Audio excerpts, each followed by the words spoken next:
Amen. Dushyira imbere y'Imana ubundi tuganire.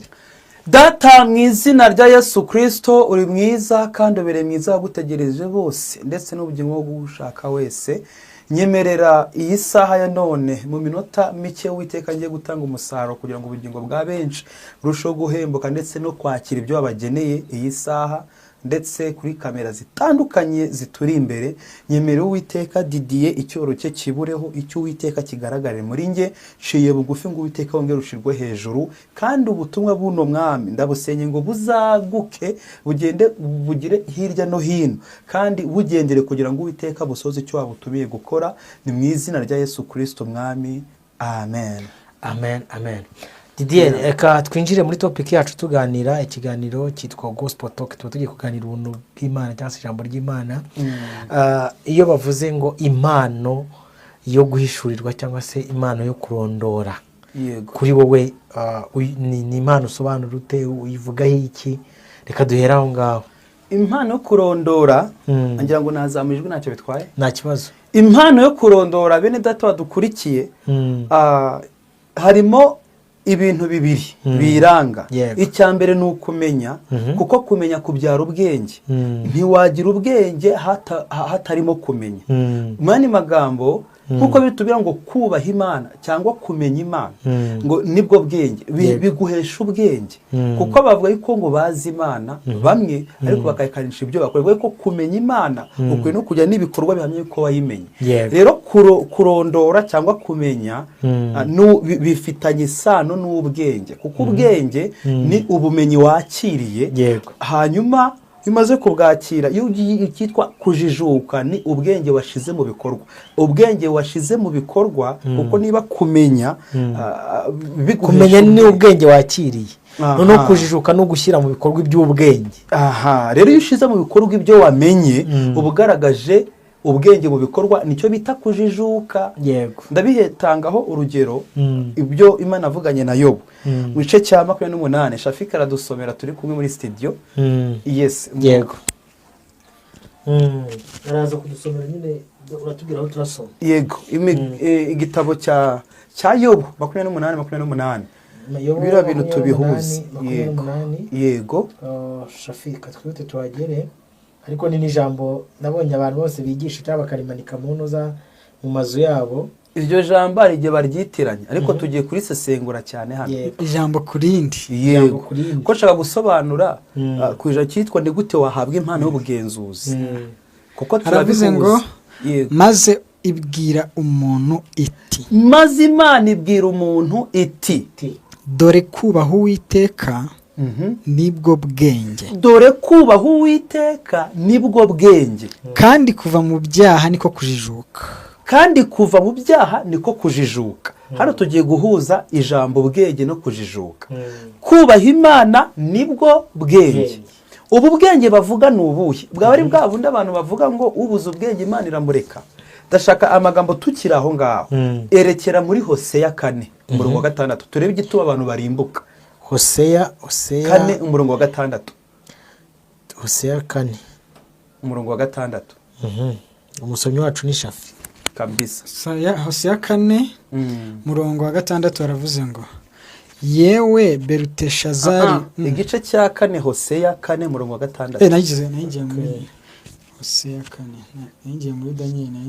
Ni Hoseya yegeranye niyo mpamvu. Hoseya 4 6 umurongo wa 6. Yego, ubwoko bwanjye burimbuwe buzize kutagira ubwenge. Ngo ubwoko bwanjye buzize kutagira ubwenge, burimbuwe buzize kutagira ubwenge. Ubwo uretse ubwenge, nanjye nzakureka we. Hano uretse gato. Mu bapagani iyi mvugo ikunda gukoreshwa icyo cyanditswe, bamwe bakanagikoresha batazi aho kiri. Haravuga ngo iyo uzi ubwenge Imana irakureka, niko byanditswe. None ukabaza ubwenge buhe, ugasanga ubwenge ari kukubwira nubwo bw'ubucakura, bwo guteka imitwe, bwo kubesha kugira ngo ubone indamu. Rero ubu bwenge usanga umuntu ari kukubwira ngo biranditswe ngo ubuze ubwenge Imana iramureka. Rero n'abapasiteri babikoresha nyine, ariko bo sanse y'ubucakura. Kandi ugasanga ubwenge bari gushigikira ni ubwa kamere, ni ubw'abadayimoni, ntabwo buva ku Mana, ni ubwenge bw'abantu. ariko sibye ko wenda twakomeza sibye ko ijambo rivuga ngo nubura ubwenge Imana izakureka. Yego. Nahangaha barikuye na hamwe ryanditse muri Bibiliya barikura kuri uyu murongo turi gusoma. None bakawumvira muri sanseni. Muri kadusubiremo neza abantu bajya bavuga hose bakajya bakuramo akantu k'agace. Ubwoko bwanjye ni ubwoko bw'Imana burimbuwe buzize kutagira ubwenge. Burimbuwe buzize kutagira ubwenge bajya ubwo uretse ubwenge nanjye nzakureka we kumbera umutambyi. Nanjye nzakureka we kumbera umwanya magambo. Abatambyi bakwiye gutunga ubwenge bw'Imana. Ariko ubwo banze ubwenge hano hari ikibazo. Hari ukubura ubwenge kuko utahawe ubuguha. Hari no kubura ubwenge kuko udashaka kubwakira. Rero Imana kugira ngo igucire urubanza ntago yakora ikosa ryo gucira umuntu urubanza itarabanza kumuhereza kumenya. Kuko Imana ubu bwenge hasi none bari kubisobanura. Ubwo wibagiwe amategeko y'Imana yawe nanjye nzibagirwa abana bawe. Mane bagabo ubwenge ni ya mategeko. None aya magambo neza aza neza mu ishusho y'ibyo Yobu yavuze cyangwa yabwiwe ngo dore kubaha Uwiteka nibwo bwenge. Ijambo kubaho Uwiteka bisobanura iki? Salomo yabisobanuyeho. Imigani 8:13 dusorekirwa ijambo kubaho Uwiteka. Imigani 8:13 haravuze ngo yego, kubaha Uwiteka ni ukwanga ibibi. Basobanuye definition yo kubaho Uwiteka. Kubaho Uwiteka ni ukwanga ibibi. Ubwibone n'agasuzuguro ni inzira y'ibibi. Ubwibone n'agasuzuguro ni inzira y'ibibi. N'akanwa k'ubugoryi nibyo nanga. Katubisubiremo neza. Kubaho Uwiteka ni ukwanga ibibi. Ubwibone n'agasuzuguro ni inzira y'ibibi. N'akanwa k'ubugoryi nibyo nanga. Umva ko Salomo reka nongeye musubiremo kuko urakomeye. Ruvuga ngo kubaha Uwiteka ni ukwanga ibibi. Definition barayiranga. Icyo ni icyambere. Ibyo bibi noneho rero sasa uri kumva harimo ubwibone n'agasuzuguro nayo ni inzira y'ibibi. Nabwo biri mu bintu bibi Imana yanga. N'akanwa k'ubugoryi nibyo nanga. Kubaha Uwiteka Salomo atanze definition ngo ni ukwanga ibibi. Umwanditsi wa Yobu yaravuze ngo kubaha Uwiteka nibwo bwenge. None definition yo kubaha Uwiteka ni ukwanga ibibi. Tujye gufata imigani rero tuyerekeze kwa Yobu. Yobu tugiye kumuteranya n'imigani. Ubwo ni Salomo na Yobu tugiye guteranya. Tugiye gufata ADN ya Salomo titanye n'iya Yobu. Dusobanura ariko tunahuze n'iya Hoseya. Turahuza na Hoseya. Noneho hano duhere mu migani. Nkuko akoresha ijambo birabyanoza muri matematike cyitwa sets. Tabira bindi bavuga ngo inclusion cyangwa belonging to. Bagavuga ngo A iri muri A iri muri B. Dufite nuza cycle ya A tukajya na cycle ya B. Kabiri ndani muri A. Iyo inclusion iri mu hagati. Nicyo ngiye guteranya. Imigani 8:13 ratubwiye ngo kubaha Uwiteka ni ukwanga ibibi. Kandi ubwiwe n'agasuzuguro n'inzira y'ubugoryi nibyo Uwiteka yanga. Dufatira A ya kubaha Uwiteka ni ukwanga ibyaha. Ni Salomo. Aravuga ngo kubaha Uwiteka ni ukwanga ibyaha. Tubyerekeze kwa Yobu 28:28 ngo maze Uwiteka Imana ibwira umuntu iti dore kubaha Uwiteka ariko kwanga ibyaha nibwo bwenge. Noneho kuva mu byaha wanze niko kujijuka. Bisobanura ngo rero turabiteranyije. Ubwo tugiye muri including kubaha Uwiteka ariko kwanga ibyaha. Salomo niko avuze. Yobu aravuze ngo nibwo bwenge nanone. Noneho kubivamo rero ubuteye intambwe ya kabiri yo kuva mu bwenge aho bukabujijutse. Ni gushira mu bikorwa ubwenge. Urumva ko kubaha Imana ni ukwanga ibyaha. Iyo wanze ibyaha ubugaragaje ubwenge. Ariko noneho iyo ubivuyemo nibwo ubujijutse. Bisobanura ngo ushobora kwanga inzoga ariko ugasigara uzinywa.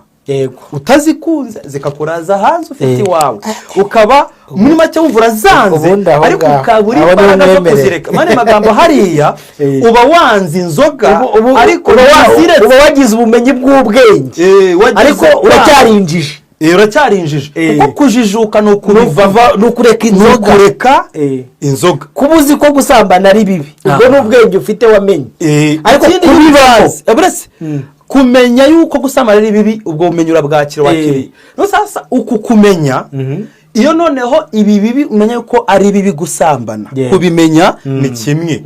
rero iyo wanze ibyo bibi, iyo byanze, iyo ntambwe yo kwanga ibibi wamenye, ubaye umunyabwenge. noneho nyuma yo kwanga ibi bibi kuko biguhindura umunyabwenge, uracyafite ubujiji mu gihe utarabireka, utere gusaba imbaraga zigukura muri icyo cyaha wanze.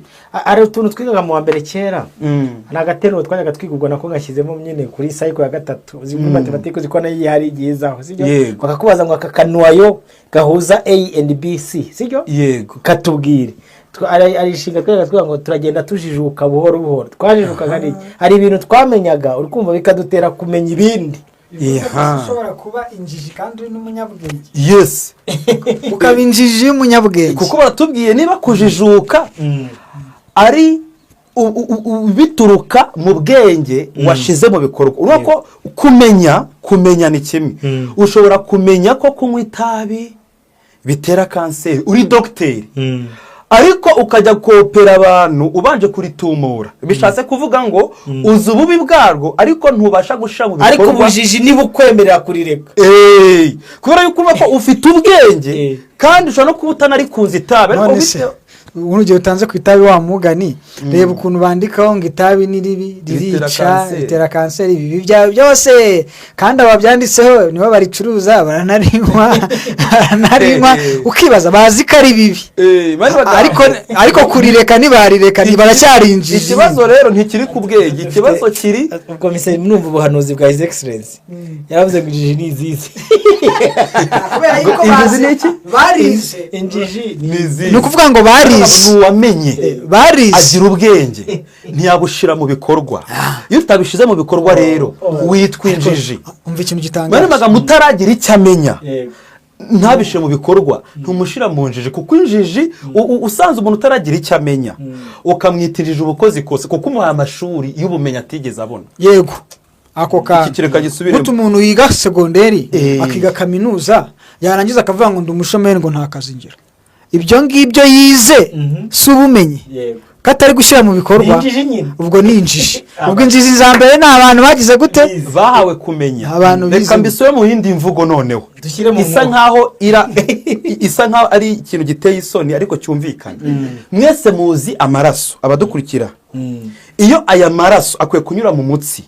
iyo uhuye n'impanuka amaraso akibumbira hamwe akava mu mutsi akibumbira ahantu hadakwiriye, ateza imisonga. iyo rero agumye aho hantu ahinduka iki? Amashira.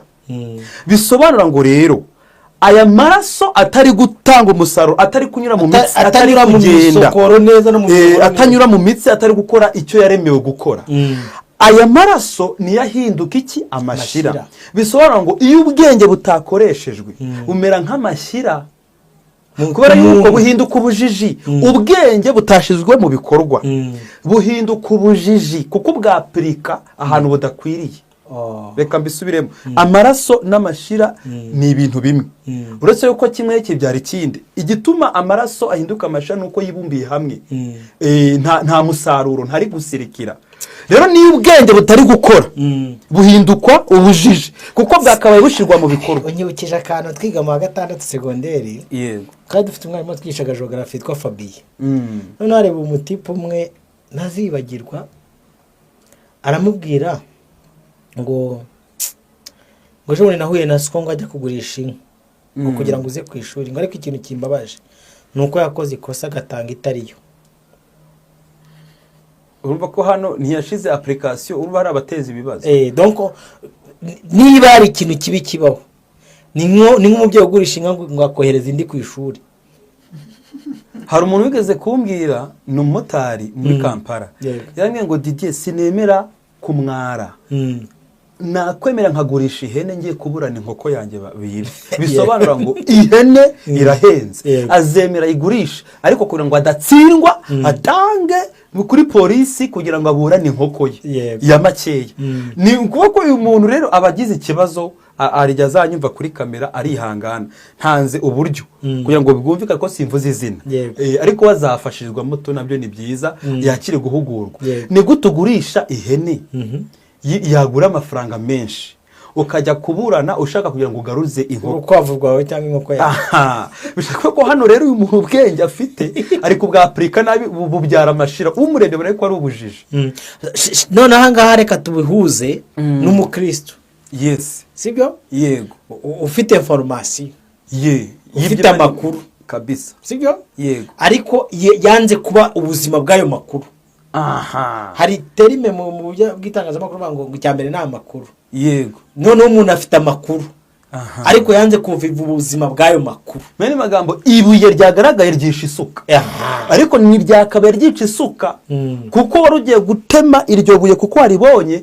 uhungisha isuka ritica isuka none biteye agahinda kwemera ibuye ryagaragaye ko ryica isuka nabwo ni ubujiji kubera yuko wamenye ko birica isuka niho kugwa mu cyobo kireba uzi yuko bishoboka kukigwamo bisobora ngo hariya rero mu yandi magambo kujijuka biguhereza n'uburyo bwo kuba maso kuko uyu muntu atabaye maso agwa mu mutego wazi imbeba burya bashirara agakoco ibone ko hari agatwe bafashiyeho sibyo yego ugakura hiyo mbeba izindi zaza zigasanga mugenzi wayo yafashwe ku mutego bayiteza akanyobwaho cyangwa akanyama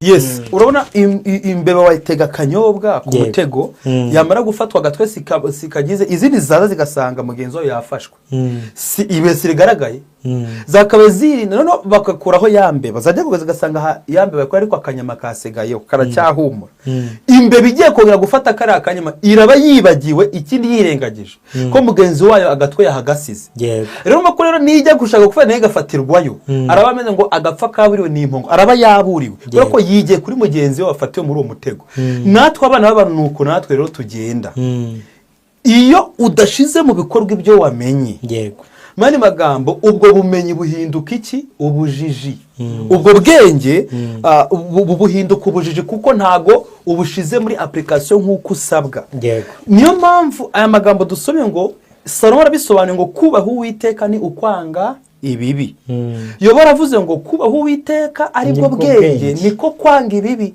rero noneho kujijuka biragusaba kuva mu bibi wanze hari ukwanga ubusambanyi ariko ugasigara usambana hano rero igigutera kwatura ngo mana mbabarira nasambanye ni ukubera yuko ubabajwe nabyo ntago bikunejeje amakuru n'ubumenyi byabyo urabifite kuko kwihana biri mu buryo butatu umenya icyaha wakoze ukababazwa nacyo ni emotion ugafata umwanzuro wo kukireka rero ibi izi etape 3 nizo zisobanura kwihana mu buryo bwumvikana soma imigani 28:13 Salomo bisobanuyeho yego Salomo bisobanuye imigani 28:13 iki turi kugihuza twinja mu ngingo nyamukuru ni gute wagenzura donc none watajya kugira umwuka kuko ko ubwenge burakenewe kurondora bigusaba kugira ubumenyi n'ubwenge ariko buno bwenge ukaba uri tari kubusha muri application ukaba buviva imigani 28:13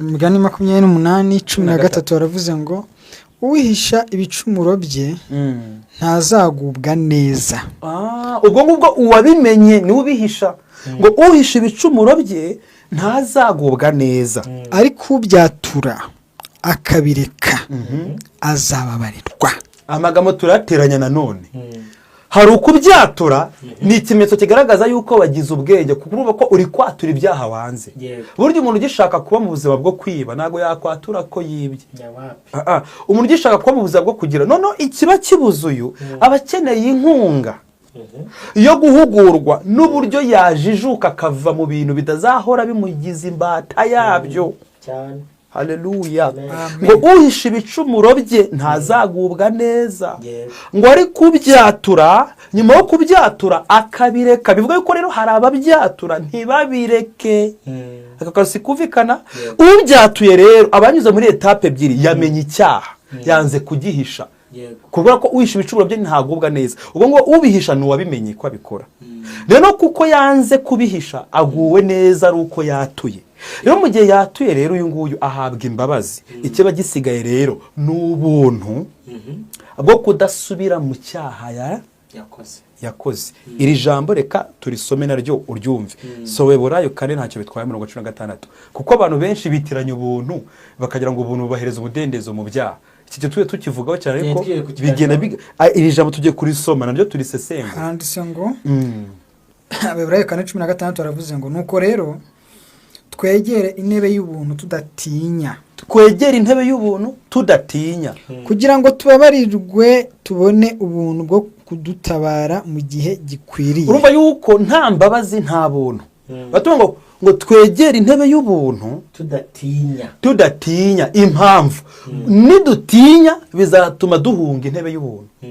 Ariko nidutinyuka tuzakira imbabazi. Ngo twegere intebe y'umuntu tudatinya kugira ngo twakire imbabazi. Nyuma kwakira imbabazi rero ntago bigarukira, kuko ni twakira imbabazi tuzabisubiramo.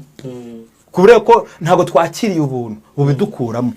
Rero ngo twakire n'ubuntu budushoboza mu gihe gikwiriye. Noneho hakaza ikibazo. Ubuntu umaze kubwakira bigenda bite? Abaroma 6:14.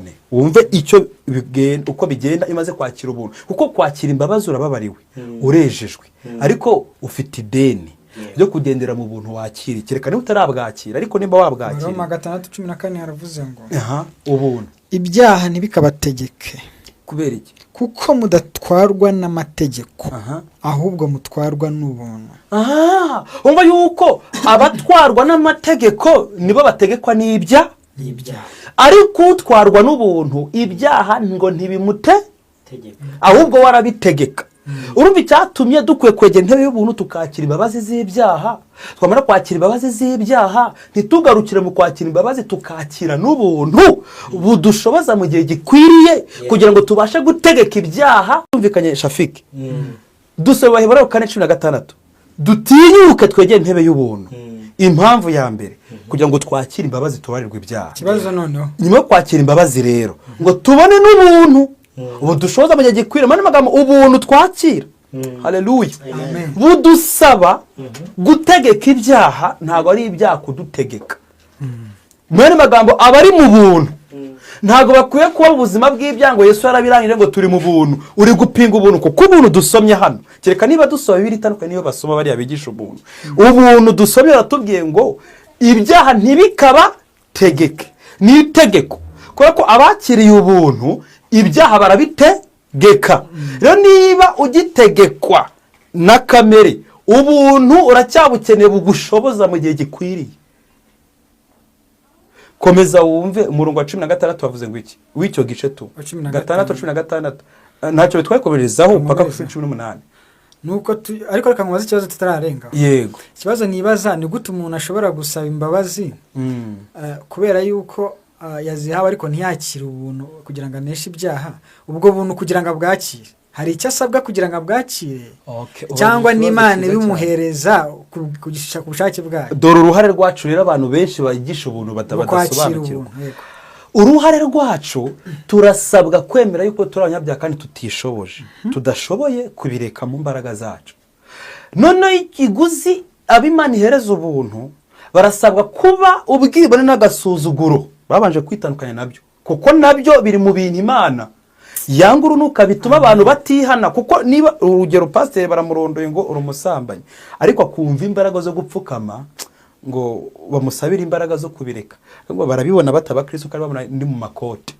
Uyu nguru rero gusuzugura n'ubwibone bituma atakira ubuntu. Niyo mpamvu rwa mbere rwa Petero, urwandiko rwa mbere rwa Petero 5:5 hasome wumve ikiduhesha ubuntu. Ikiguzi bisaba no guca bugufi. Iyo rero uciye bugufi ngo Imana ihera ubuntu abakoze iki? Rwa mbere bwa Petero 5:5 aravuze ngo namwe basore mugandukira abakuru, mwese mukenyeye kwicisha bugufi, yego, kugira ngo mukorerane, kuko Imana irwanya bibone, naho abicisha bugufi ikabahera ubuntu. Rero niba ushaka ubuntu, ikiguzi bigusaba ubuntu bugushoboza kureka ibyaha, bugushoboza kureka ubusambanyi, bugushoboza kureka kubeshya, bugushoboza kureka guteka imitwe no kwishushanya. Ubuntu bugusaba ubwibone kubwiyambura ukambara guca bugufi nk'umwambaro. Iyo rero wicishije bugufi ntabwo uvuga ngo ni natura barabibona bate. watura ushaka ubuntu bugushoboza mu gihe gikwiriye, kuko urumva wegeye intebe y'ubuntu udatinya. mu yandi magambo, nutinya uribuza kwakira imbabazi n'ubuntu, ariko nyuma yo kwakira imbabazi watinyutse, saba imbaraga, nibwo buntu bugushoboza mu gihe gikwiriye. Mu gihe gikwiriye ni ryari? Ni mu gihe cyo kugeragezwa, baje kugerageza niba koko ubwo buntu wabwapurika. mu yandi magambo, ubuntu wakiriye butuma utegeka ibyaha byigeze bigutegeka. Niba hari ibyaha uzi neza ko waretse ukaba utabisubiramo, kubyatura hano kuri kamera ntabwo ugira ubwoba bwo kubyatura, kubera yuko uzi yuko hari ubuntu wakiriye bugushoboza kubireka. rero nubwira abantu bakakoza none wabiretse ute, uzababwira ngo ubuntu nakira Imana yampishuye kino ni muri ubu buryo nabohotse. Abari bamaze iminsi bari gusenga bashaka kubohoka no basaba ubuntu bashoboza kubireka, ubuhamya bwawe buzabubaka, kuko bazamenya ukuri kw'impamvu yatumye usigara uri mu bubata. Namara kumenya ukuri nako kuzababatura. Bisobanura ngo kubaturwa bigusaba kumenya impamvu uri imbata y'ikikubaza. Reka gisubiremo. Yohana 8:32. Yesu yavuze ngo muzamenya ukuri. Yohana 8:32. Muzamenya ukuri. Ukuri kuhe rero? Ni uko impamvu ituma usigara uri imbata y'icyaha runaka yakuboshye. Rero niba igutera kubeshya ari uko ukoresha telefone, dukomeze, niba ikigutera kubeshya ari uko ukoresha telefone, ubwo wirinde impamvu igutera kubeshya ni telefone. Rero kwirinda iyi impamvu rero bituma usigara uri umudende utakiri imbata yo kubeshya. Ariko nufungurira Satani ukamuha umwanya ugafata telefone, kabuzi yuko telefone utabasha kuyikontorora, heruka wabeshye kuri telefone. Irinde telefone ituma usigara uri imbata yo kubeshya. Niba koko ushaka ubuntu rero buguhereza kumenya impamvu uboshywe, iyo wamara kumenya iyo mpamvu ukakira kubaturwa, kuko Yesu yaravuze ngo bazamenya ukuri. Ukuri nako kuzababatura. Barabona ngo tujye tuba imbata y'umuntu wari wese. Banzo hasome wumve Yohana 8:3. Yohana 8:2 aravuze ngo namwe muzamenya ukuri, kandi ukuri niko kuzababatura. 3:3 baramusubiza bati ko turi urubyaro rwa Aburahamu, akaba ari ntabwo twigeze na hato kuba imbata z'umuntu wese, none uvugiye iki ngo tuzabaturwa? Yesu arabasubiza ati ni ukuri ndababwira yuko umuntu wese ukora ibyaha ari imbata y'ibyaha. 3:5 imbata ntiba mu rugo iteka, ahubwo mwene nyirarwo niwe urugumamo iteka.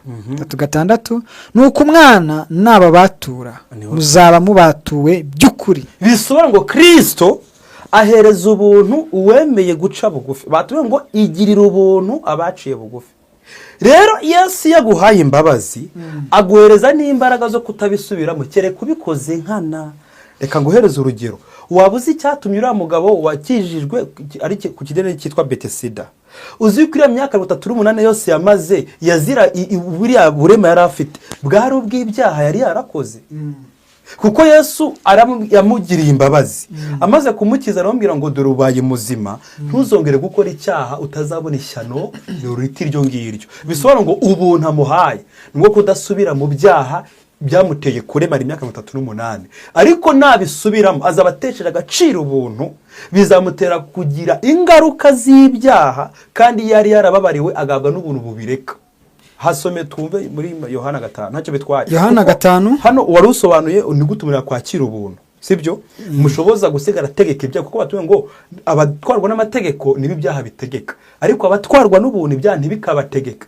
Bisobanura ngo bari guhugurwa, bari gucyawa ntibika, ariko abari kubwira hari ibyaha byari biri kubategeka. Nimwe bari kubabwira ngo mumenye ubuntu mwakiriye, burabasaba kutemera ko ibyaha bibategeka ko mutagitwarwa n'amategeko. Barimo bahugurwa babwirwa ngo ubuntu mwakiriye ba Kristo biroma, ntimukemere ko ibyaha bibategeka kuko mutakiri munsi y'amategeko, aho ibyaha byabategekaga, ahubwo muri mu buntu. Ubuntu rero uri mu buntu ategeka ibyaha ntibimutegeka. Rero urumva ko bari bakwiye guhabwa none ni gute ko bikigutegeka rero twabigira ni gute twakwakira buno buntu. Yaje kubabwira mu gice cya 8, ariko tubaza kuhanyura nyuma, tubaze dusoma aho ngaho Yohana 5 murongo hera ku murongo soma umurongo wa 5 aho ngaho tuza gusoma tugene ku murongo wa 14. hariho umuntu wari ufite indwara ayimaranye imyaka 38. yego. Yesu amubonye aryamye amenya yuko amaze igihe kirekire arwaye. Aramubaza ati mbese urashaka gukira? Umurwayi aramusubiza ati databuja simfite umuntu njugunya mu kidendezi, iyo amazi yihindurije nkiza undi antanga kumanukamo. Yesu aramubwira ati byuka wikorere uburiri bwawe ugende. 9. Muri ako kanya uwo muntu arakira, yikorera uburiri bwe aragenda. Ubwo hari ku munsi w'isabato. 10. Nuko abayuda babwira ukijijwe bati dore uyu munsi ni isabato, kandi amategeko ntiyemera ko wikorera uburiri bwawe. Nawe arabasubiza ati wankijije ni wowe wambwiye ati ikorera uburiri bwawe ugende. Baramubaza bati uwo muntu ninde wakubwiye ngo wikorere ugende?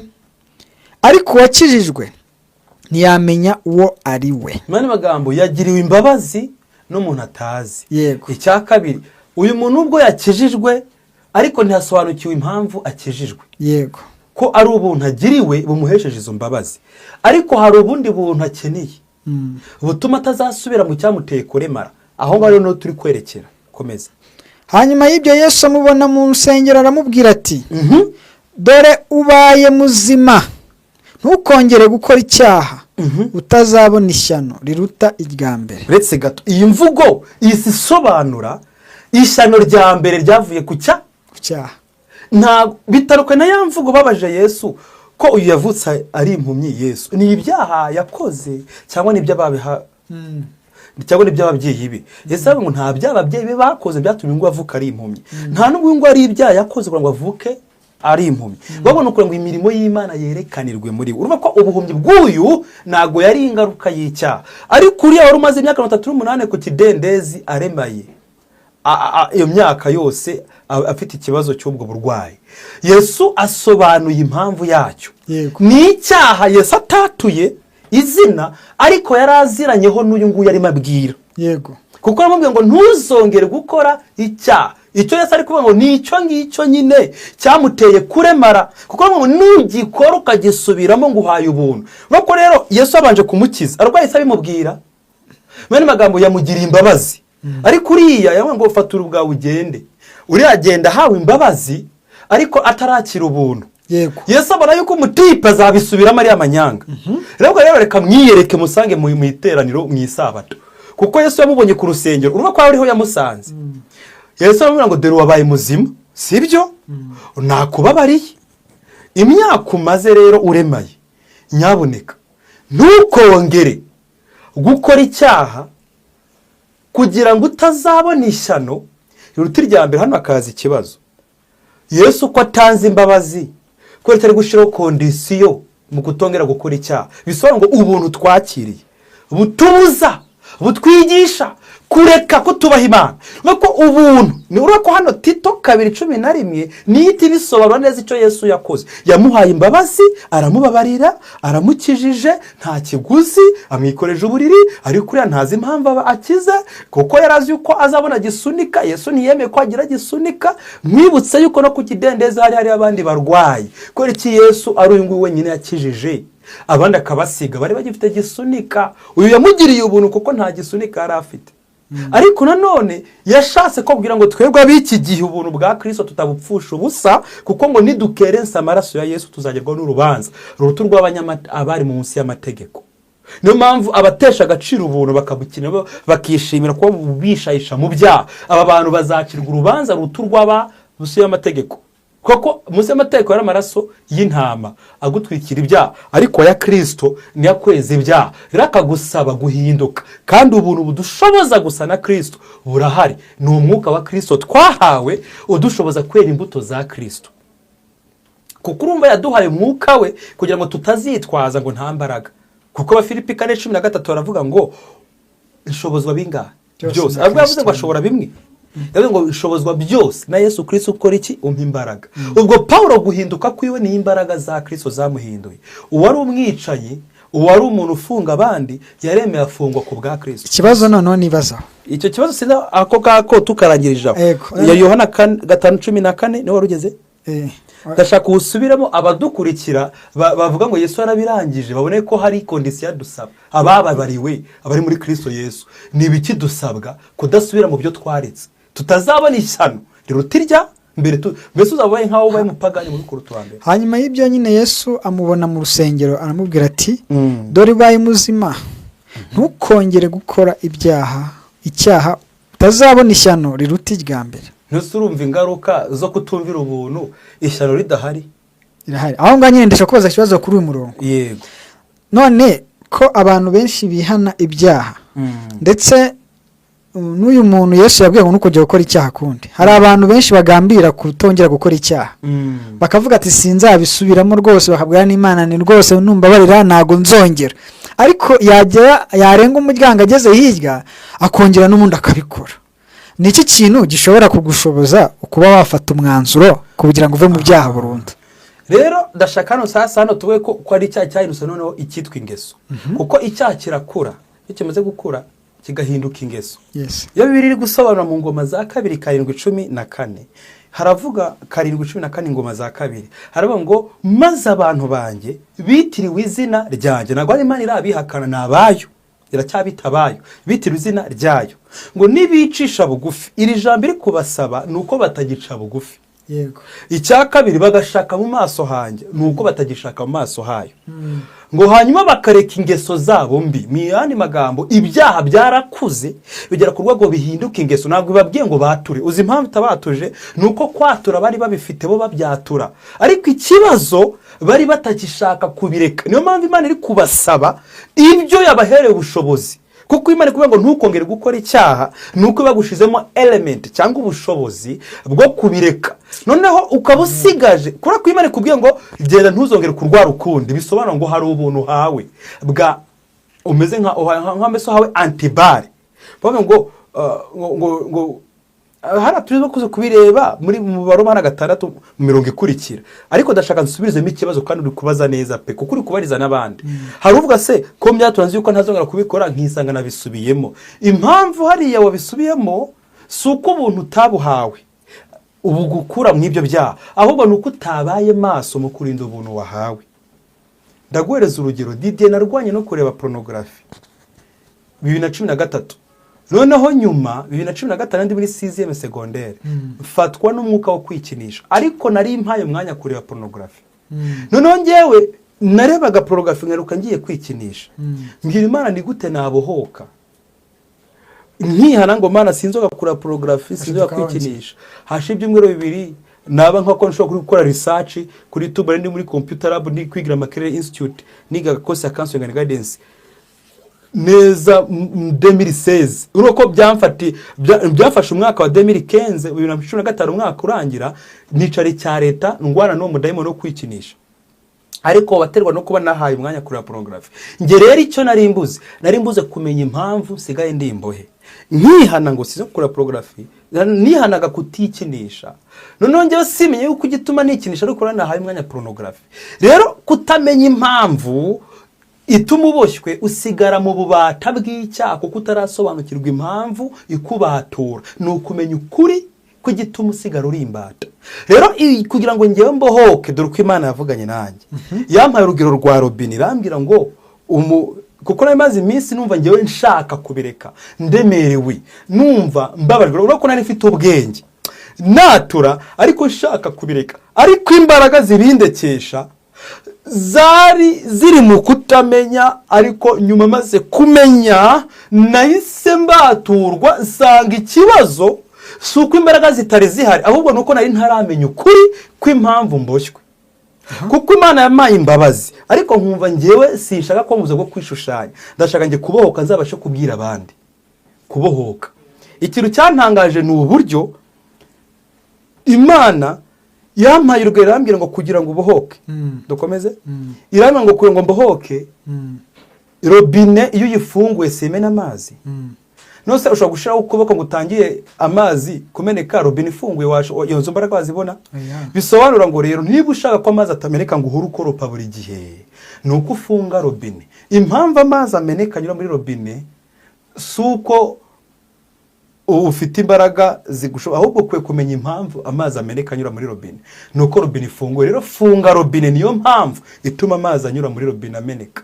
Ijyahoraho ahubwo ngo uhore ukoropa rero amazi, ni ukubera yuko ugifite ubujiji, ukibuze kumenya, ukibuze ubwenge. Kubera yuko urumva ko ubwoko bwanjye burimbuwe buzira kubura ubwenge, buzire kutamenya. Njyewe rero nari nkeneye ubuntu bumenyesha ukuri, gutuma nsigara ndimbata wo kwikinisha. Rero Imana ivugana nanjye by'umwihariko irambwira ngo nureka kureba pornography ntuzengara kwikinisha ukundi. Iyi mvugo Imana yakoresheje ivugana nanjye yarimo imbwira dore impamvu niyi, ni pornography wahaye umwanya. Ntuzongere kwireba, ntuzongera kwikinisha ukundi. Bisobanura ngo ubuntu bunshoboza kutikinisha buri mu kutareba pornography. Ariko ndamutse ndebye pornography y'iminota 5 naba mpaye Satani umwanya, bwa buntu mba mbutesha agaciro, nakongera nkikinisha. Bisobanura iki Shafiki? Si uko ubuntu ntabuhawe, ahubwo nuko nzaba nemeye kubuwa kamere, nemeye guha Satani umwanya. Kuko birivuga ngo guha Satani umwanya ni ugusubira mu cyaha waretse. Soma Abefeso 4:27 wumve kuno bavuga. Uretse gato utarajyaho. Yes. Ndacyakubaza. Kuko ako karakumvisha kubohoka kwanjye. Nakumvishije. Kandi hari abantu urabona hari abantu bakiboshywe no kureba za pornography. Uyu munsi bakaba bumvisha testimony yawe, ndetse bakumva nabo ko bishobora kuba bavaho kureka kwikinisha bakabireka. Kureba porno no kwikinisha ni ibintu bigendana. Yes. Ya noneho ikibazo nibazaga, hari abantu bakizwa pe, akaba yaba ari umukristo cyangwa akaba umuvuga butumwa cyangwa akaba ari n'umuririmbyi cyangwa n'indi mirimo y'itorero akaba yikora kandi neza, ariko hakaba hari ibintu bikimubase. Kandi ijambo ryatubwiye ngo nimumenye ukuri niko kuzaba batura. Ukuri kwiki? Kw'impamvu igutera gusigara uri mu bata bwa kiriya. Rero kutamenya ukuri kw'impamvu kwatubegidenzi bamubuza bwo kwikinisha. Kwa kwikishira kuko nyine nishaka kubohoka. Imana iramwa dore impamvu nureka kwa pornography ntuzongera kwikinisha ukundi. Mitasanga 2013 Imana yigeze imbwira ngo ni cye cyitegerezo ndeka kureba pornography mara imyaka 2 ntarongera kureba pornography. Kwikinisha byamfashe nongeye guhereza Satani umwanya. Burya nibwo Imana atari kuvuga nanjye uburyo bwa gihanuzi. Ndi umuhanuzi wiyerekwa nijwe. Imana atanye kuvugana nanjye iri kunyaha, imbwira ngo ubusambana, kuko yavuganiye nanjye mu byanditswe 2 gusa. Urwandiko rwa mbere rwa Timoteyo 4:12, aho Paulo abwiye Timoteyo ngo umwana wanjye amuhugura ngo ntihakagire uhinyura ubusore bwawe, ngo ahubwo ubikitegerezo mu bizera. Mbere yo kujya kubikitegerezo mu bapagani, banza ubikitegerezo mu bizera. Icyambere mu bintu 5, icyambere mu mivugire yawe kugira ukuri, icyakabiri mu myitwarire yawe, icyagatatu mu rukundo, icyakane mu kwizera, icyagatanu no mu gutunga umutima uboneye. Ibyo bintu 3 nako ibyo bintu 5 turasaba kubikitegerezo muri byo. None umurongo wa 16 Timoteyo 4:16 ngo ukomeze mu byo wigishijwe kandi ujye ukomeza ubyigishe, ngo nibwo uzikizanya n'abakumva.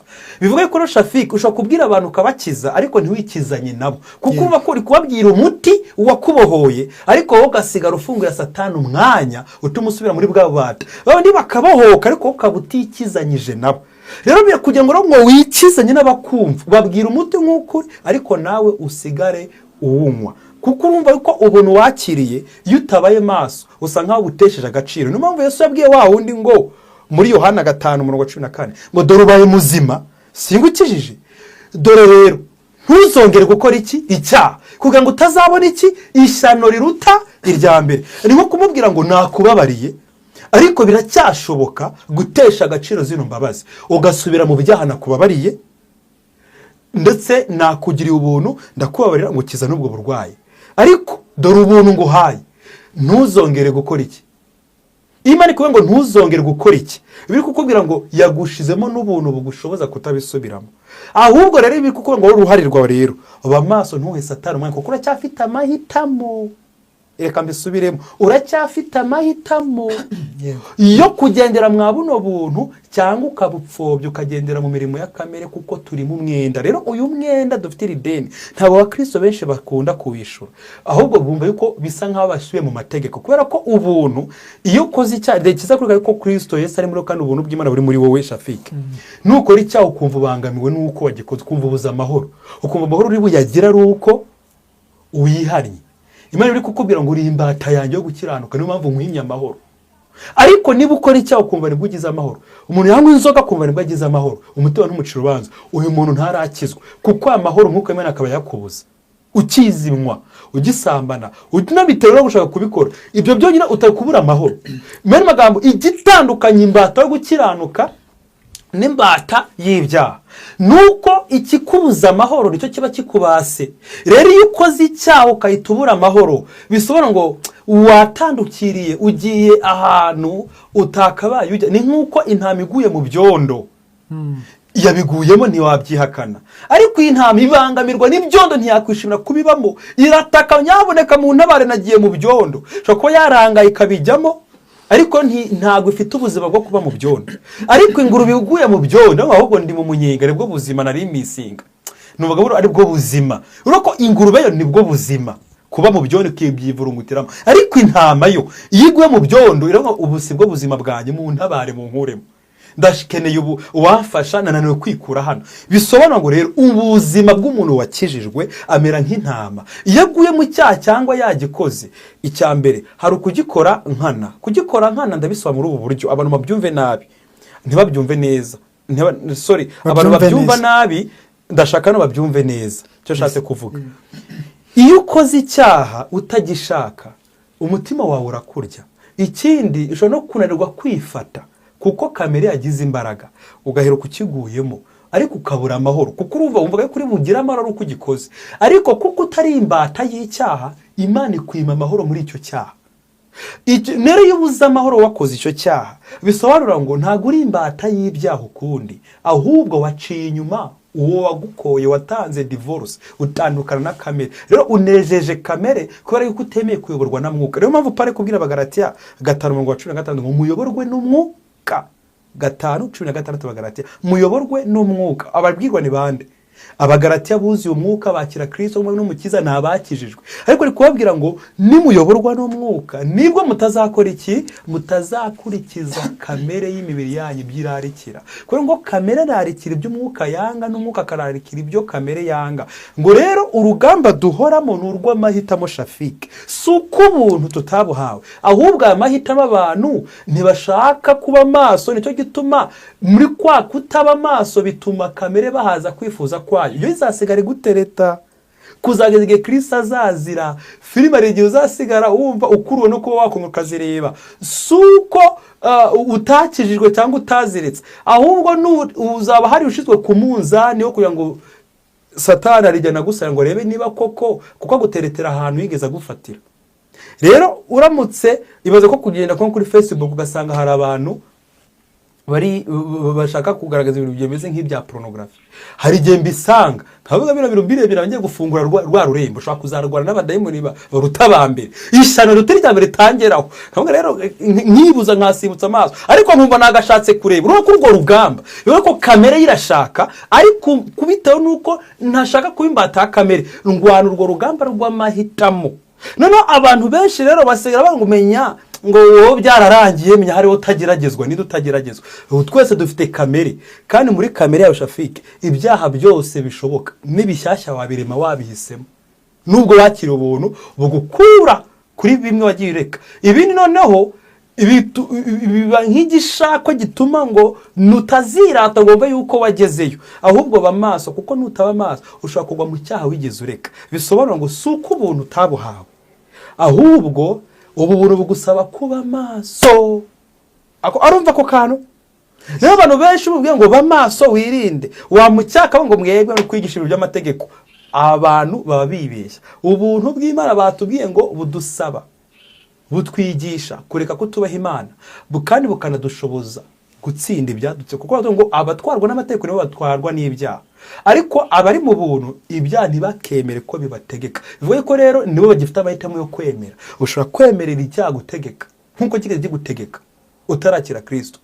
Ikintu ushobora kwemera Kristo agategeka kuko umuhama niwe ufite guhitamo umwizera wese. Ntabwo bavuze ngo niba numvishe neza abagitwarwa n'amategeko ntibafitemo imbaraga zo guhitamo kudatwarwa n'ibyaha.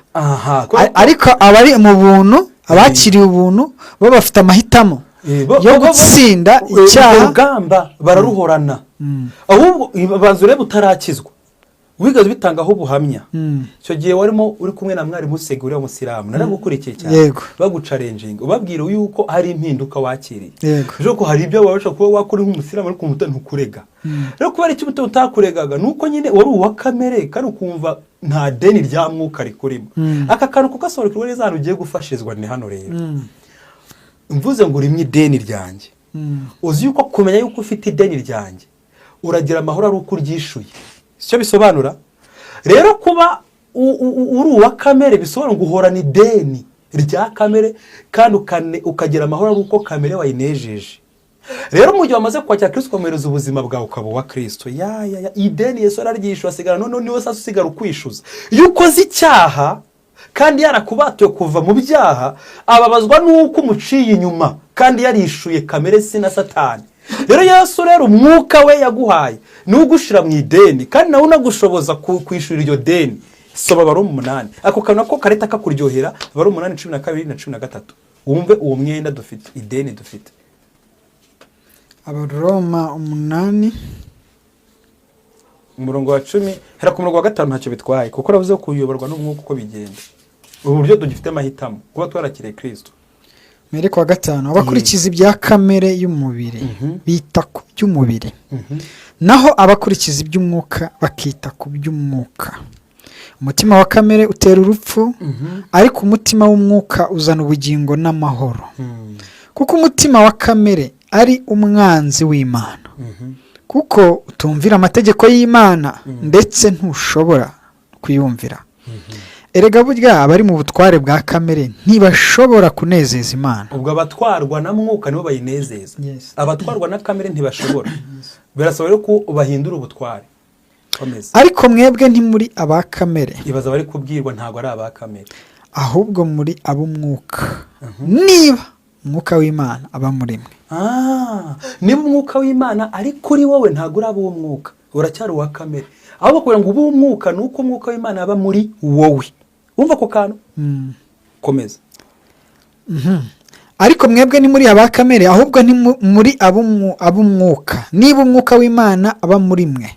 Ariko umuntu wese utagira umwuka wa Kristo ntaba ari uwe. Uretse bugarukiyaho umuntu wese utagira umwuka wa Kristo muri we ntago aba ari wa Kristo.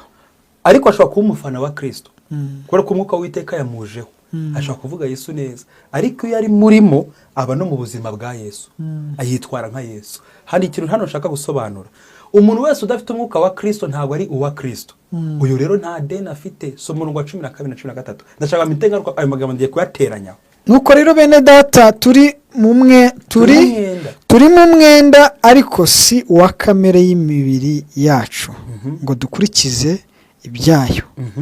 Kuko niba mukurikiza ibya kamere y'umubiri muzapfa. Bari kubwirwa ab'umwuka mu rugo cyane ngo mwebwe ntimuri aba kamere ahubwo muri ab'umwuka.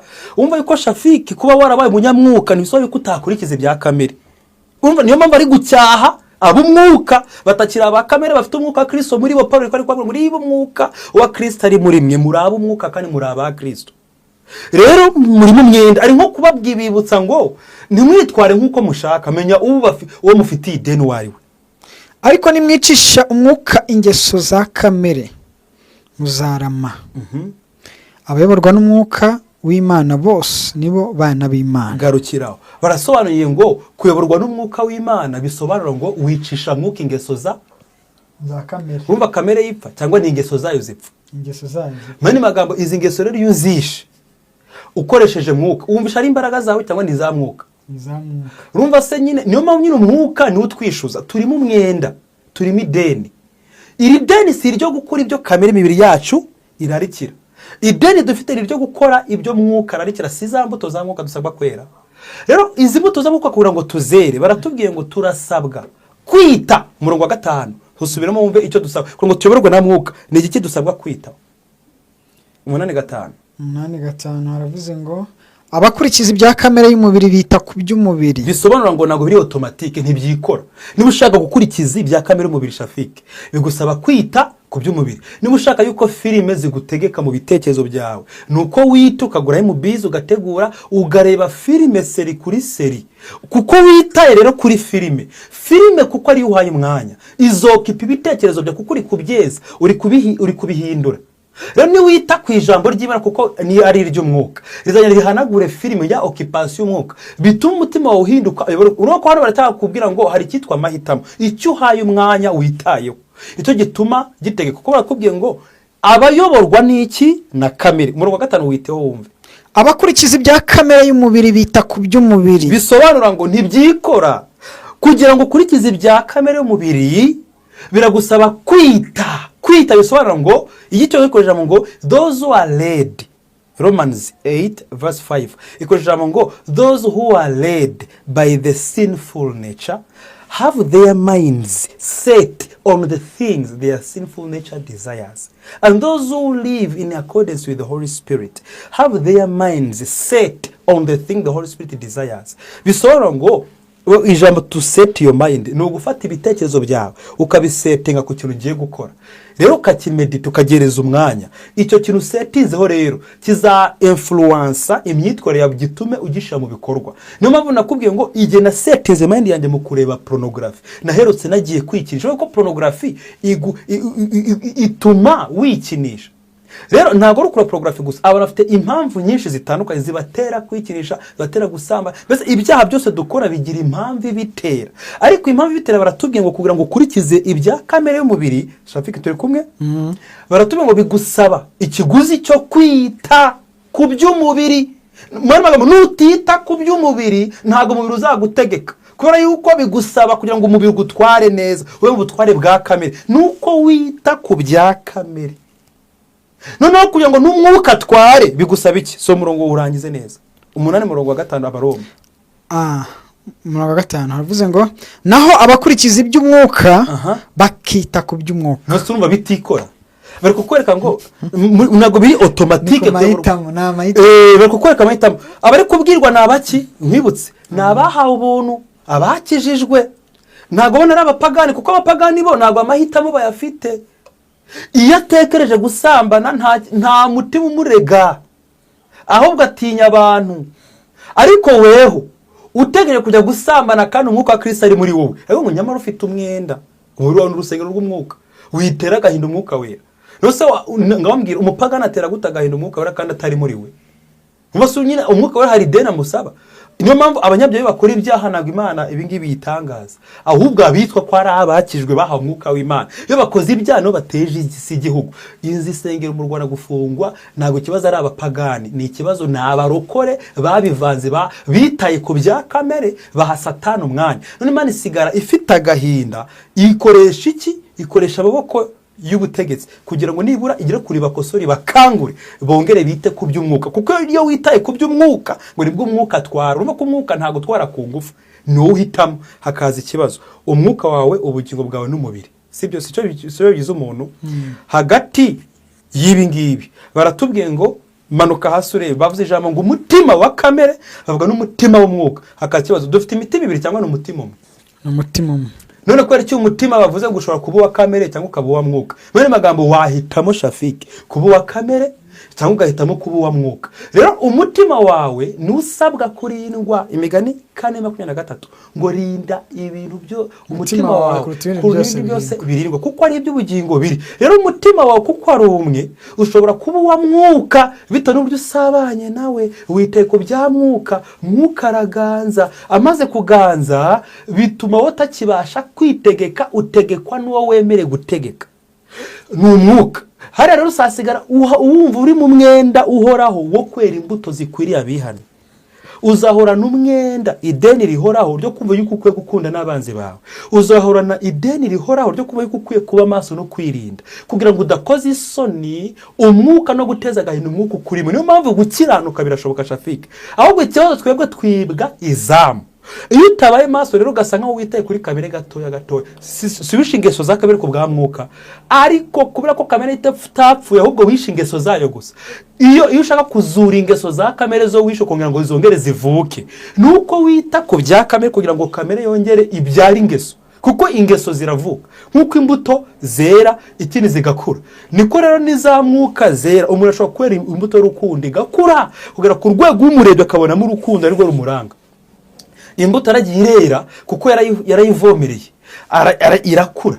Rero ubwo rugamba rwo mu mwuka rukunda kubaho, abakristo benshi bararutinya kuko bigusaba kwiyanga, bigusaba kwita kamere ukayihereza umwanya mutoya.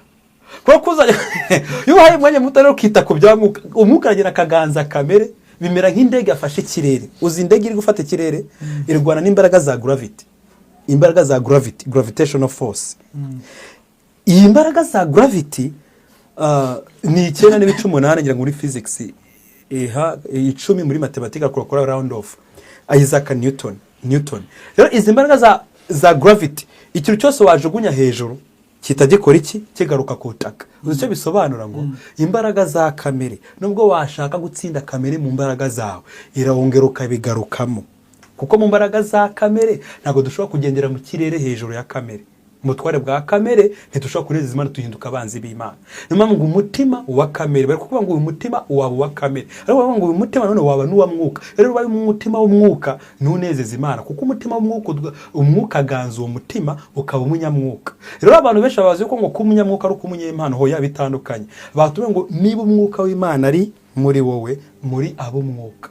Ubwo rero ari umunyamwuka, si uko umwuka w'Uwiteka ari kuri wowe, kuko iyo ari kuri wowe iyo ari kuri wowe ni gute, ni ari muri wowe ni gute? Kuko wahanura iyo umwuka w'Uwiteka kuje rero ngo nuko umwuka w'Uwiteka ngo aza kuri runaka ngo arahanura. Ubundi Yesu nawe agiye kubwiza ngo umwuka w'Uwiteka ari kuri nge kugira ngo mbwirize ubutumwa bwiza. Hano rero ndi kubwiriza ari muri nge, yamaze ngo umwuka w'Uwiteka ari kuri nge, bisobanura Yesaya 61. Iyo umwuka w'Uwiteka ari kuri wowe ukoreshwa mu mpano, ariko iyo ari muri wowe wera imbuto. Rero Yesu Kristo umwuka w'Uwiteka ari kuri we akaba no muri we. Niyo mpamvu twese abarukore turasabwa kugira umwuka w'Uwiteka kuri twe kugira ngo dukoreshwe mu mpano z'umwuka, akindi akaba muri twe kugira ngo twere imbuto z'umwuka. Ko kantu karumvikana. Umwuka w'Umwami Imana ari kuri nge. Sikari byo. Ndasesengo nago mbita nkubuka ibintu. 63 ari mu murongo wa mbere usome ntacyo bitwaye. Umwuka w'Umwami Imana ari kuri nge. Uyu ni Yesu warimo ahanurirwa, aya magambo yavuzwe na Yesu ari gukora. Kuko Uwiteka yansize amavuta ngo mbwirize abagwaneza ubutumwa bwiza, yantumye kuvura abafite imvune mu mutima no kumenyesha imbohe ko zibohowe. Nubwo agarukiraho yarabisigiwe, icyo umwuka w'Uwiteka yahawe kuba kuri we kugira ngo bino bikorwe. None baratubwiye ngo kugira ngo ube umunyamwuka, abari mu 8:9 ngo umwuka, ngo muri abo mwuka nti muri abakamere, niba umwuka w'Imana aba muri mwe, bisobanura yuko rero uburi umunyempano y'umwuka w'Uwiteka ari kuri wowe. Wabuze abanyempano ubona badafite imbuto za mwuka ariko bafite impano nziza, wajya uhura nabo? Abanyempano bafite impano z'Imana, wari ugasanga ntiwapenga impano ye, ni umuhanuzi pe, ziranakora cyane. Kubera iki? Nuko nyine umwuka w'Uwiteka ari kuri we, basigiwe gukora ibyo. Ariko bano bashobora kuzarimbuka mu gihe umwuka w'Uwiteka atari muri we. Yego. Kuko kugira ngo umwuka w'Uwiteka abe kuri wowe, Bibiliya ibivuga muri Yoweri 2:28. Izindi Bibiliya zivuga igice cya 3 umurongo wa 1 kuza ku wa 3. Ariko igice cya 2 kugira ngo ni Bibiliya zimwe 2 umurongo wa 28 Yoweri haravuga ngo mu bihe by'imeruka nzasuka umwuka wanjye ku, ntabwo ari mu, ku bantu bangahe bose. Ubwo nabizera n'abatizera, abakijijwe n'abadakijijwe. Rero uzanga umusazi yuzuye umwuka akahita kurondora akakwihanisha waze kwitwara neza. Kubera icyo umusazi urimo abadayimoni ndani. None ikibazo dushobora kwibaza, buri muntu wese uri mu isi afite umwuka wera? Ntabwo awufite, ahubwo umwuka wera yawe kuko Imana yawusutse nyine mu gihe yawusutse ku bantu bose kugira ngo niki cyatumye nyine duhabwa icyanditswe kitari mu isezerano rya kera, kiri mu Batesalonike ba mbere 5 umurongo wa 18 wa 19 20 ngo nimugapinga ibihanurwa. Uko tudakwiye gupinga ibihanurwa nuko Imana ishobora kunyura mu musazi, ikanyura mu muntu udakijijwe mu nda ivuye gusaba kwigurisha, ikahita ikurondora. Uyu nguyu mwene data Robert yari atwaye abantu ku musozi, arondorwa n'umuntu waguye ufite icupa, arabarondora. Yasize inzoga umwuka w'Uwiteka muzaho kandi yanazinyweye pe, arabarondora. Bino bishatse kuvuga iki rero? Umwuka w'Uwiteka yaba ku mupagani yaba no ku murokore, ariko igitandukanya rero umukristo n'utari umukristo biri muri Yohana 7:38. hasome wumve. Umwuka wera kuba mu bantu ntabwo aba mu bantu bose. Imana yavuze ko azaba ku bantu bose, yababaho, ariko ntabwo azaba mu bantu bose. Rero abantu bose umwuka wera ari muri bo. Dore ikiguzi bisaba. Yohana 7:38. 7:38 kuko ngo hari urujijo abantu benshi bajyaga biba. Unyizera imigezi y'amazi y'ubugingo izatemba iva mu nda, bavugaga ndani. Nk'uko ibyanditswe bivuga. Ibyo yabivuze yerekeje ku mwuka wera uwo abamwizeye bendaga guhabwa. Urumva bakwiye guhabwa umwuka wera muri bo ni abamwizeye. None Bibiliya ivuga ko bose bazamwizera. None ko dusanga hari abataramwizeye Yesu ariko umwuka w'Uwiteka ashobora kubaza. Iri jambo hari abaritandukanyije ngo umwuka, ibi yabivuze yerekeje ku mwuka wera uwabizera bendaga guhabwa. Mani magambo, abahabwa umwuka wera kuba muri bo nabizeye Yesu Kristo gusa. Ariko batarizera Yesu Kristo umwuka wera ntago aba muri bo, ahubwo yaba kuri bo, yabacushumukaho, yabahangaho. Kuko mfite mushiki wanjye watanye abantu bafite imyaka 5, kandi abantu umwuka wera ari muri bo bita ku by'umwuka. Niba nyine bayoborwa nawe, kuko akwiye kuba muri wowe. Ikibazo nshobora kwibaza, umwuka wera ntashobora kuba muri wowe ariko utayoborwa nawe nyine. Bibaho. Abagalatani uko bari batera Abikorinto. Abikorinto umwuka wera bari banawubatijwemo, ari muri bo, ikindi akaba no kuri bo. Noneho bo bita ku mpano, ntibita kwera imbuto. Kuko Abakorinto ba mbere igice cya 13 dusanga Paulo ababwira ngo nubwo navuga indimi z'abantu n'iz'abamarayika ariko nta rukundo, hakaza ikibazo. Urukundo ni impano cyangwa ni imbuto? Urukundo ni imbuto, nagore muri liste y'impano ni imbuto, kubera ko umwuka w'Uwiteka akwiye kuba muri wo kugira ngo were imbuto.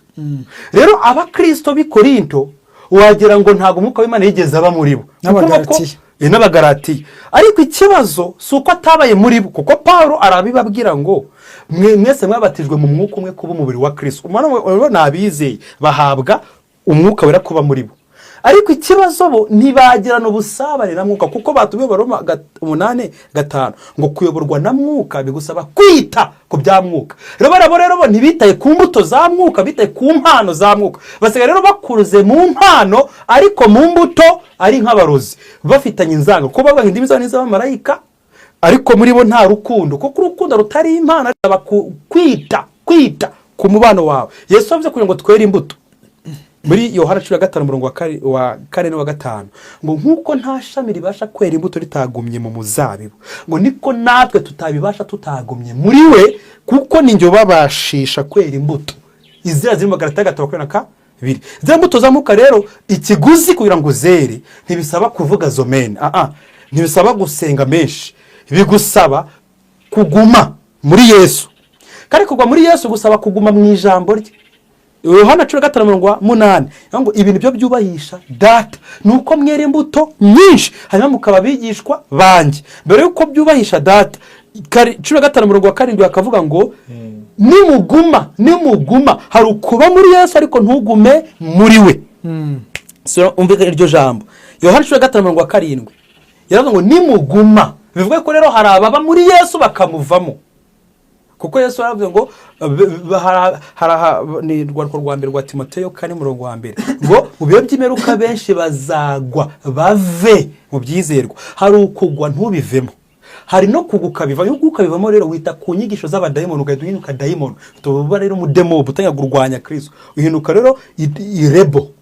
Rero ababaye abarebozi bavuye muri Kristo, kuko Yohana yaravuze ngo aba antikristo, nk'uko hari abakristo uri uwa kristo, abakristo, hakaba ni aba antikristo. Ntabwo ari antikristo, hari kristo hakaba na abakristo, hakaba na antikristo hakaba na aba antikristo. Rero aba antikristo ngo bavuye mu ba kristo kugira ngo bigaragare yuko batari aba kristo. Niko representa Yohana yabyanditse mu rwandiko rwa 2 umurongo wa 18 ngo icyatwe bava muri twe nuko ngo bigaragare yuko batari abacu, icyo kora bavuye muri twe. Bane bagabo bigeze buzura umwuka wera, umwuka wera yigeze aba muri bo kandi yasaba muri bo, ariko ntibakiri muri we. Niyo mpamvu bari muri Kristo Yesu batazashirwaho iteka. Kore ko abatakiri muri we rero bamuvuyemo bazacirwaho iki? Urumva hano rero abantu niyo mpamvu ngo kuba warakira ngo Yesu arabirangije ni kubera iki kusho Bibiliya Yesu aravuga ngo nimuguma 15 Yohana umurongo wa 7 hasobe wumve ngo nimuguma. Nko kuvuga ngo hari abatazaguma muri we.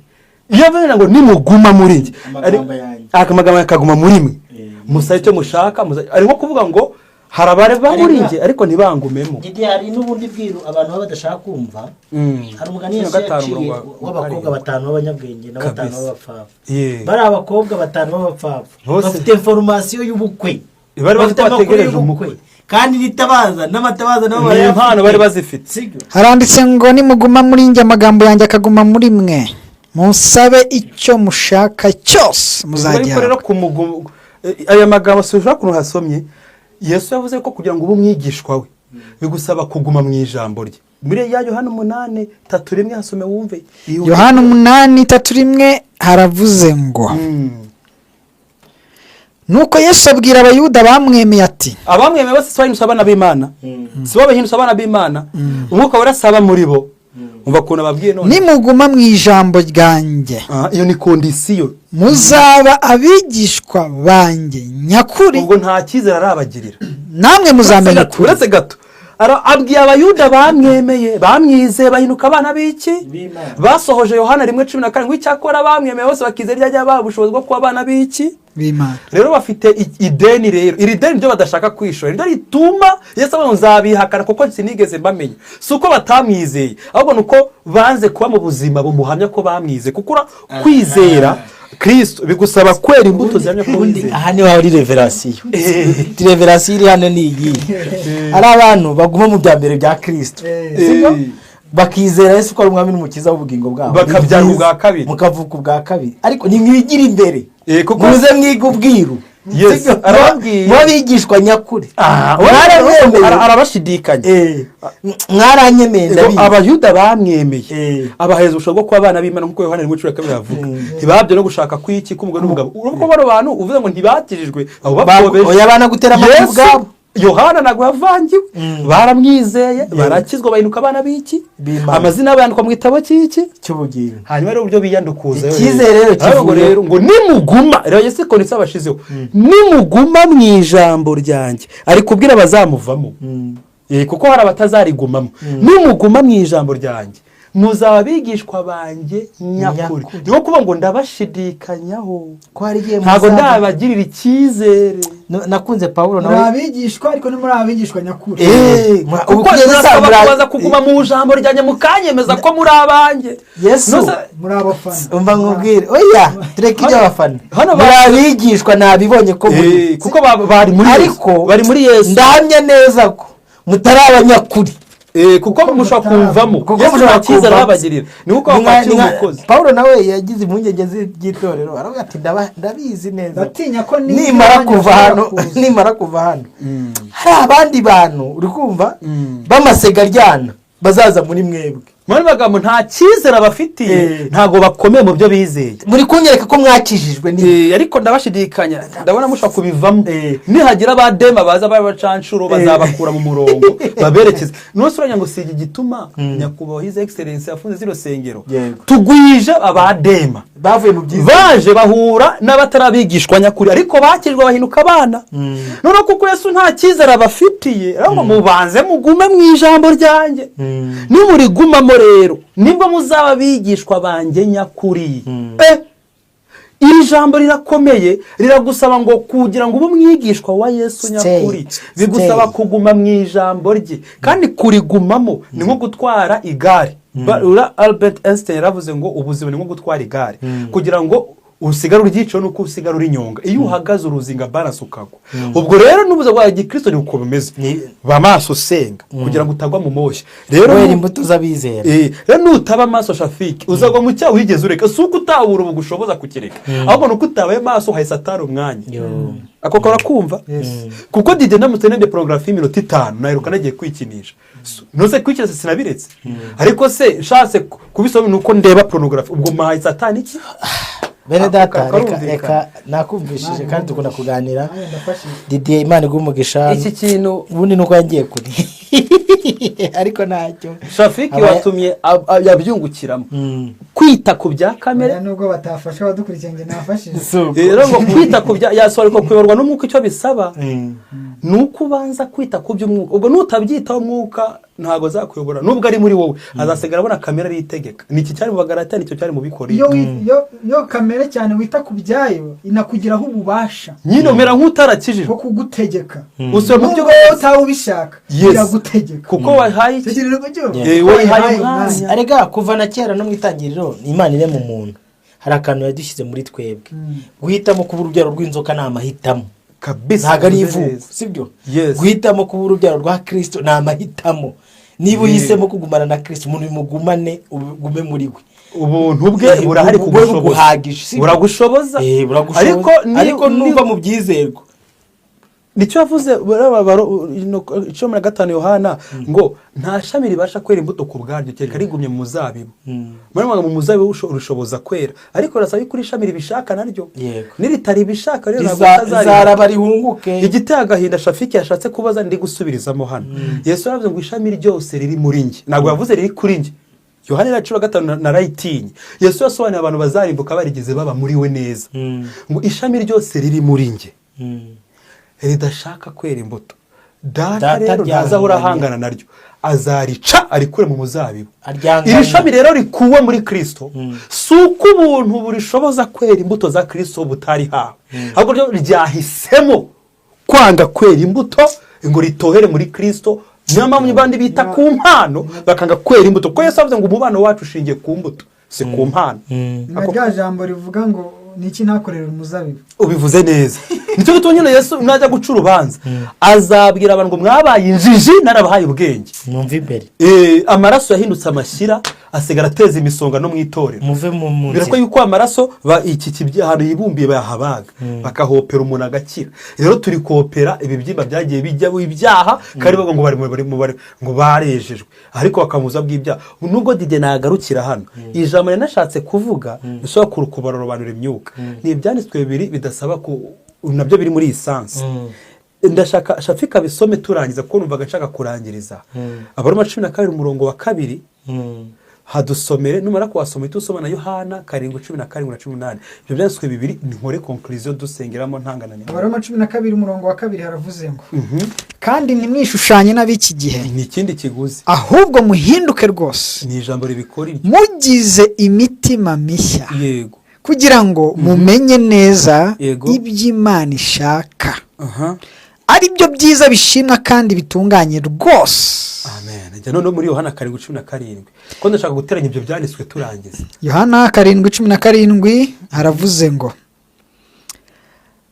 haravuze ngo umuntu nashaka gukora ibyo ikunda Imana azamenya ibyo nigisha ko byavuye ku Mana cyangwa yuko mbivuga ku bwanjye umva ngo Yesu ariko ngo ari gutanga impano z'uburondozi ngo amurondore kurondora ibyo mvuga ko ari ibyanjye ko bwanjye cyangwa byavuye ku Mana bigusaba gushaka ukora iby'Imana ikunda ubwo nudashaka gukora iby'Imana ikunda ntago umwuka w'uburondozi uzawuhabwa ntago uzamenya ibyo ishaka ntuzabimenya urangiza wumve uvuga ibyo ubwe aba yishakiye icyubahiro ariko ushakira yamutumye icyubahiro icyo kiri cya kabiri kigwesha iyo mpano uwo ni we w'ukuri haleluya gukiranirwa ntikuri muri we Didier kuntu ndangirije mfundikira kuko yari topic nubwo twayigemwe bira byose kwagwa mu byose kandi kutuzanira ibyiza mwumvishe ko Abaroma 12 Paulo avuze intambwe ya mbere yo guhabwa umwuka w'ubugenzuzi no kumenya Imana ikunda ikiguzi cya mbere niba waramenye Kristo kamwacya nk'umwami n'umukiza icya mbere reka kwishushanya n'ab'iki gihe, reka kwitwara nk'uko ab'iki gihe bitwara, gendana n'igihe ariko ntiwitware nk'uko ab'iki gihe bitwara. Kuko hari umuntu wambwiye ngo ariko abandi ba Kristo Didi ibi bintu barabikora, nkamwe ngiye sinshaka kubikora nk'abandi ba Kristo, ndasabwa ngiye kugenda nka Kristo. Rero wimera nk'abandi ba Kristo, uba nka Kristo. Abakorinto 11:1 ngo mugire ikirenge mu cyanjye nk'uko nanjye nyigera mu cyande. Rero nukigera mu cya Petero, nukigera mu cya Robert uzamusanga mu ntege nkeya, ahita gutuka yarakaye cyangwa madamu yamurakaje, yabuze minervare, umusanga ari afite umushiha. None n'umusanga aho yambuto usange ntari mu mudu abara gukomerekeje. Rero usange ntiwagera ikirenge muke kubera yuko ari mu ntege nkeya, ariko akeneye hari ahubwo amasengesho kongerwa gateke. Rero Kristo Yesu rero ngo niwe cyitegerezo, niwe bandi by'abizera. Turasaba kugira ikirenge muke n'utaragiye mu ntege nke. No mu ntege nke yaziwe ravuze ngo data nuko mbishaka, marayika mwongera gategara komerezaho. Ntago Yesu tumwumvaho kugwa. Hari igihe tujya mu ntege nkeya twebwe tukagwa, ariko Yesu we yagiye mu ntege nkeya, asaba aravuga ngo mube maso kandi musegura ngo mutagwa mu moshya. Rero uri mu ntege nkeya Shafiki, usabwa gusega kugira ngo utagwa mu moshya, kuko kuba maso bisaba ngo ni ijambo ritubera itabaza. Itabaza ry'amaso n'ayama, itabaza ry'umubiri n'amaso. Nkuko ritabaza ry'umubiri ari amaso, ijambo ry'Imana ryo rero ni itabaza ry'ibirenge byacu, ritumurikira mu nzira duce kugira ngo tutagwa mu byo. Rero iyo umuntu abuze ijambo, nta maso y'umwuka bafite. Tanuka amaso y'impano y'ubuhanuzi atandukanye n'amaso y'ijambo, kuko ijambo ry'Imana ni itabaza ritumurikira mu nzira ducamo. Ko karumvikana. Dore ngo yaribikiye mu mutima we kugira ngo atayicumuraho. Rero itubera abantu bacumura suko baterekwa nk'abahanuzi, suko batavuga zome, suko batanekotaye, ahubwo ikibazo nuko badafite amaso y'ijambo. Ko ijambo ry'Imana ni itabaza rimurikira umuntu mu nzira acamo. Iyo kugwa mu cyobo kigwa mu kizi, amaso y'umwuka atandukanye n'amaso y'ijambo. Ijambo rega ni itabaza ritumurikira mu nzira ducamo. Ijambo ry'Imana niba ritabaza, twebwe turasabwa rero kumurika. Ahubwo reka nkubwira kandi kanungutse. Hari abantu nyine tujya tubona berekwa. Yabonye ubona visa, imodoka, ubaka inzu, uhura na gisida n'ibintu nk'ibyo. Ayo nekereza ko ari n'amaso y'abanyempano. Ariko si amaso y'ijambo. Amaso y'umwuka atandukana n'aya amaso y'impano. Kuko amaso ibi biravuga ngo kugira ngo imitima yanyu ihweze, biri mu Befeso 1:17. Befeso 1:17 hasora cyo bitwaye. Nshaka kugira ngo nkunganiraho, havuga amaso arimo abwira Paulo, arimo abwira abantu ngo ari kubasabira. Befeso 1:17 ngumva ayo maso nayo kumenya Imana. 1:17 aravuze ngo kugira ngo Imana y'umwami wacu Yesu Kristo ariyo data wa twese w'icyubahiro ibahe umwuka w'ubwenge, no guhishurirwa, bitume muyimenya. Yes. Umwuka w'ubwenge no guhishurirwa bituma tuyimenya. Komeza hasi. Ngo amaso y'imitima yanyu abone uko ahweza. Naho ngaho narishaka ayo maso y'imitima, nagwa ari amaso y'umwuka. Aya ngaho y'impano nagwa ari bavuze hano. Bavuze ngo umwuka w'ubwenge no guhishurirwa ngo utuma mumenya Imana. Tutari twarenga aha. Hari ikintu bita n'ubundi ijisho rya gatatu.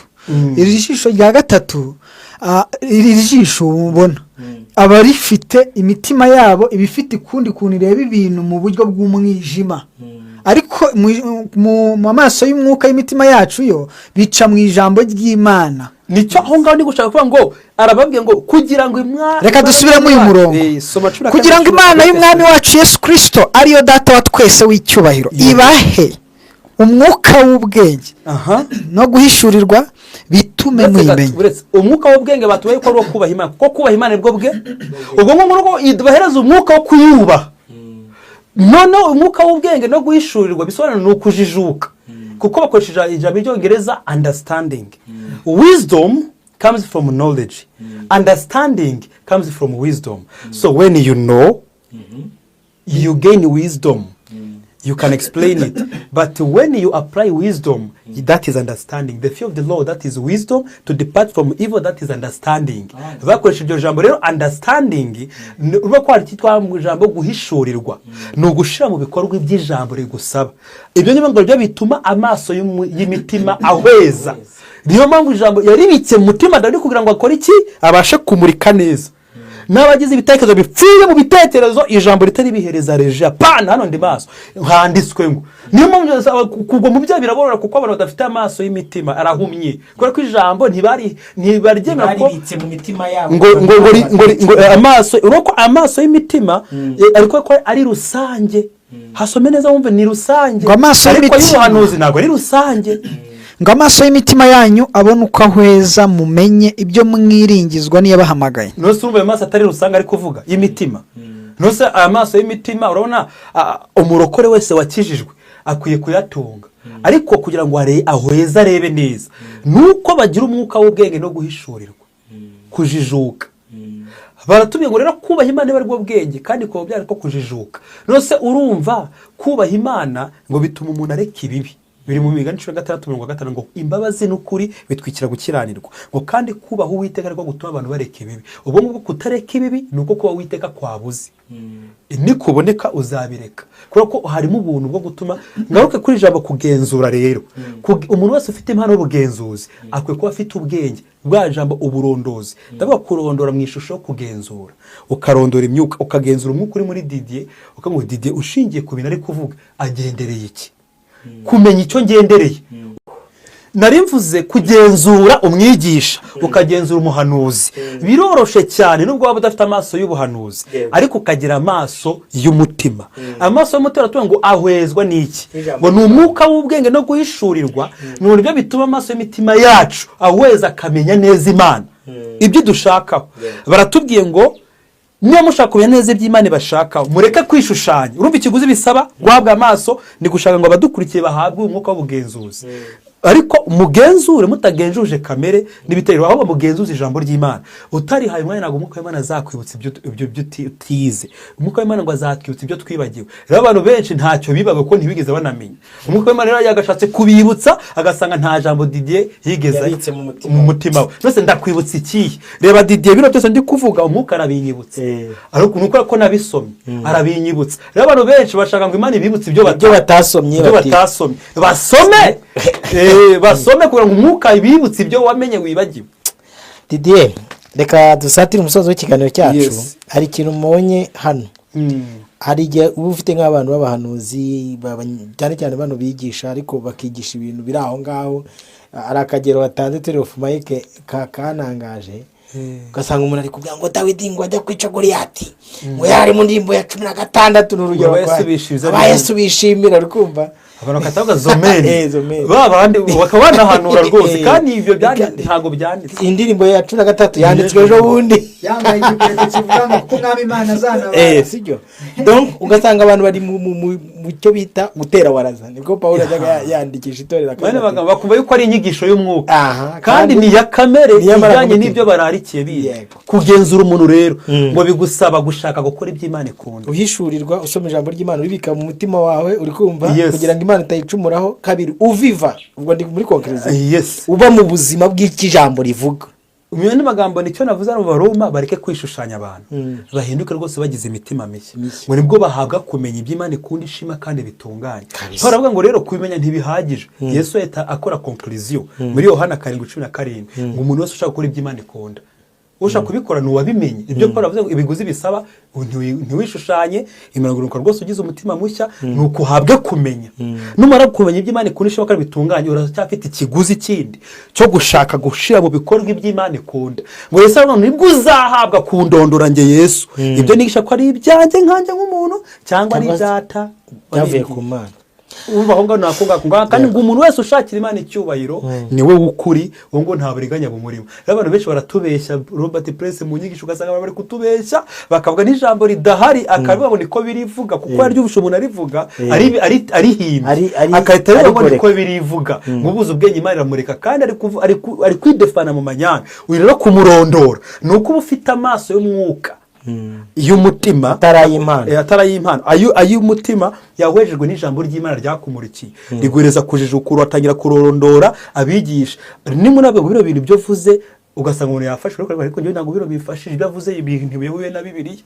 Hari umupasiteri abantu bakunda cyane yigeze kwigisha ijambo ry'Imana aravuga ngo kwe gushaka amafaranga simuvuze mu izina ngo ahubwo nyuma yo gushaka amafaranga wongereho gukiranuka. Umuntu mbona arafasha ndavuga njyewe ntabwo mfashijwe kuko arabicuritse Yesu avuga ngo mubaze mushaka ubwo no gukiranuka after ibiri ni inyongezo none icyakabaye inyongezo akigize priority rero iri jambo tarizi cyo muri Matayo 6:3 uzakoma amacu ufashwe ariko ufite uyu mwuka ushaka gukora iby'Imana ishaka ushakira Imana icyubahiro azuma yuko uyu muntu ari gusenya ibyo Yesu yavuze kandi bashaka kubisenya mu kutamenya kuko Satani yamwibye izamu none gwita niko hari ibindi ararikiye bituma abantu bafashwa ngo yego rata dukora gushora amafaranga ibyo Yesu bikazanye batukabyo tukongeraho gukiranuka nyuma gukiranuka gukuye kubanza amafaranga akazanye kuko ukuye kwa kukiranukiramo Imana bampera umugisha natanga nomero Didier tubwire nimero zawe umuntu wifuza kuba yakuvugisha cyangwa se hari icyo yakubaza mu byo twavuze akavuga ati ntabwo nasobanukiwe tubwire abantu baswara ku ijambo kugenzura nuko ijambo uba warihaye umwanya rikamurika mu mutima rikaguhereza ubwenge ariko kubaha Imana rikaguhereza no kujijuka rituma ureka ibibi nuko guhinduka akaba ubuzima bwa Kristo ugavuga Kristo ariko usa nawe n'ubuntu ariko ubwo bunarugo buhabwa ukabutesha agaciro twebwe twemere kujyo tubesha agaciro tube mu buzima bwabo guteranya 256 75 32 10 18 rimwe guteranyaho 256 75 32 guteranya 256 75 32 10 18 rimwe digenda bakunda amen niyo namerangire kuri WhatsApp kwagira ibyabaza ndagushimiye inshuti muvandimwe abanye natwe muri iki kiganiro Imana y'amahoro igumugisha mubwire ngo nyaruka ukore subscribe kugira ngo ibintu bikomeze kugenda neza icyo tasobanukiwe uzavugishe Didier ibintu bikomeze kugenda neza mwakoze Imana ibane nawe Rwanda ndaye kubitinga nayo